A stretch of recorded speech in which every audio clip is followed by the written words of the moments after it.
रामनवमीच्या शोभायात्रेवर दगडफेक होते.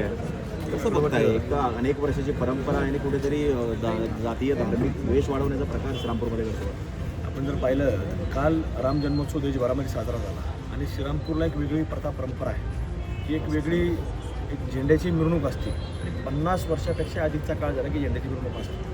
पण जाणीवपूर्वक कुठंतरी श्रीरामपूर शहरामध्ये कुठंतरी या धार्मिकताच्या विषयामध्ये वाद घडवून आणायचे, तिथं कुठंतरी काहीतरी गालबोट लावायचं आणि या प्रथा परंपरा ज्या धार्मिक आहेत त्या बंद पाडण्याचा प्रयत्न हा काही विशिष्ट वर्गाकडून आपल्याला करण्याचा पाहायला मिळाला.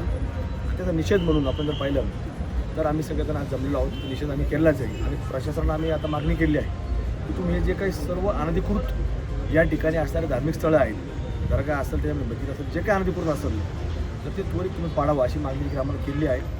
प्रशासनाने प्रमुख अधिकारी लोकांची आमची चर्चा झाली आहे आणि त्या बाबतीतला लवकरात लवकर आम्ही निर्णय घेऊ असं लेखी स्वरूपाचं निवेदन आज दिलं आहे आणि त्यांनी लेखी स्वरूपाचं उत्तर देखील आता आम्हाला ते ड्राफ्ट करून देणार आहे.